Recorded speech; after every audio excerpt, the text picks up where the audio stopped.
اپنا بنایا مجھ کو، سینے لگایا مجھ کو، اپنا بنایا مجھ کو، سینے لگایا مجھ کو، جو بھی ہے میری وقعت عطار کی بدولت، مجھ کو ملی ہے عزت عطار کی بدولت۔ حالات کہتے ہیں جو خبریں جو آتی ہیں، کیونکہ ایک سنسنی ہو گئی کہ او ہو ایسا ہو گیا، لیکن ہمیں اسے عبرت کیا لی کہ ایک شخص یہ ہو گیا تو ہم ایسا نہ کریں۔ کیونکہ عموماً جو شادی بیاہ کی جو بسیں ہوتی ہیں بارات کی، اس میں تو جو کچھ طوفان بدتمیزی ہوتا ہے سب جانتے ہیں۔ اب تمہاری بس بھی اگر اسی طرح گانے گاتے گاتے ناچتے ناچتے اگر کھائی میں گر گئی تو کیا گاتے گاتے مرو گے؟ ہوائی جہاز جو کرش ہوتے ہیں، فضائی حادثے جس کو کہتے ہیں، اور یہ ایک سیفسٹ اس کو جرنی کہتے ہیں، اور سب سے ڈینجرس بھی یہی ہے، کیونکہ دنیا بھر کے حادثوں میں بچنے کے پرسنٹیج ابھی بھی ہے، اس میں بچنے کا پرسنٹیج نہ ہونے کے برابر ہے۔ پائلٹ سے لے کر عملہ اور پیسنجر ایسے مرتے ہیں کہ ان کی لاشیں بھی نہیں ملتی، مطلب وہ ہواؤں میں وہ اڑ کے ختم ہو گئے، جیسے ان کی موت ہی فضا میں لکھی تھی، زمین پر موت ہی نہیں لکھی۔ ایسی عبرتناک موتیں جہاز میں ہوتی ہیں، لیکن جہاز کا ماحول کتنا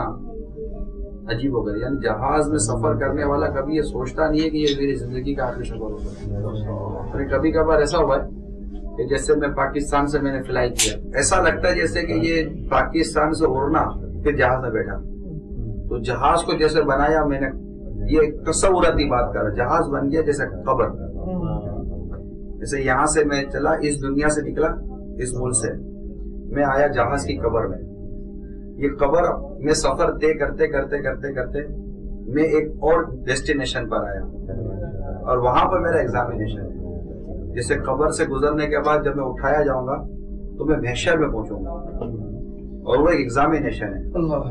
وہاں پر دو امتحان ہیں۔ قبر میں تو عقائد کا امتحان ہے، ایمان کا سوال ہے، اور قیامت کے دن جو سوالات ہیں وہ اعمال کا سوال ہے۔ یہ تقسیم ہمارے علماء نے کی ہے۔ تو اب کچھ نہ کچھ ایگزامینیشن اور پاس وہ دکھا کر تو میں چلو قبر تک پہنچ گیا، جہاز میں پہنچ گیا۔ اب یہ جہاز کسی اور دنیا میں لے گیا، جب میں وہاں اترا ہوں تو وہاں پر اگر میں انلیگل آیا ہوں، اگر میرے سامان کے اندر کوئی انلیگلٹی چیز موجود ہے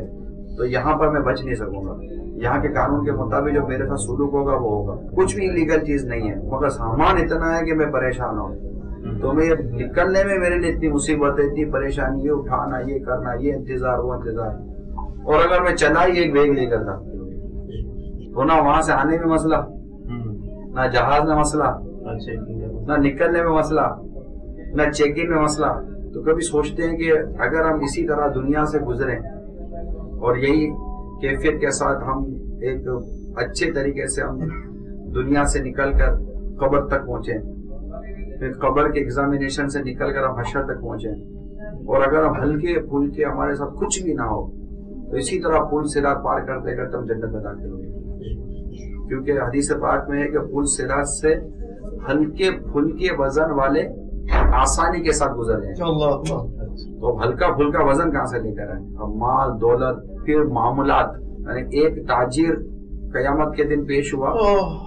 تو اس کے سامنے 50,000 صحیفے، یعنی 50,000 پیجز سمجھ لیا، ایک ایسا رجسٹر رکھا گیا جس میں 50,000 پیجز تھے۔ تو یہ کہا کہ یہ کیا ہے؟ تو کہا گیا کہ یہ وہ صحیفے ہیں جو تم نے لوگوں سے جو ڈیلنگ کی ہے نا، یہ وہ پیپرز ہیں، اب ان کا حساب دو۔ تو جسے ہم آج مل رہے ہیں، اب میں آپ سے کیوں ملا، مجھے اس کا حساب دینا پڑے گا۔ ہمارے پاس اگر کوئی پرسنالٹیز آئی ہیں، میں ان سے کیوں ملا، میں ان کے ساتھ اگر اپنی تصویریں سیو کرتا ہوں تو میں کیوں کر رہا ہوں، اگر میں ان کے ساتھ کی ہوئی تصویریں پوسٹ کر رہا ہوں تو کیوں کر رہا ہوں، میں اسے کیا چاہ رہا ہوں، شہرت چاہتا ہوں، عزت چاہتا ہوں، دولت چاہتا ہوں، منصب چاہتا ہوں، یعنی ہمارے عمل میں اللہ کی رضا کہاں ہے؟ میں اسے کیوں مل رہا ہوں، میں ان کے ساتھ کیوں موبائل میں فوٹو کھنچوا رہا ہوں، میں ان کی چیزوں کو سوشل میڈیا پر کیوں لانچ کر رہا ہوں۔ ہر چیز مطلب کہ یہ سوچیں کہ ہمارا عمل اللہ کے لیے ہے یا نہیں ہے، کیونکہ یہ جب قیامت کے دن ہم سے پوچھا جائے گا نا، امام غزالی رحمۃ اللہ علیہ فرماتے ہیں ہر سکنت کا قیامت کے دن حساب ہے، کہ یہ کیوں ہلے اور کیوں نہیں ہلے. صلو علی الحبیب صلی اللہ تعالی علی محمد. مجھے اپنی اور ساری دنیا کے لوگوں کی اصلاح کی کوشش کرنی ہے انشاءاللہ.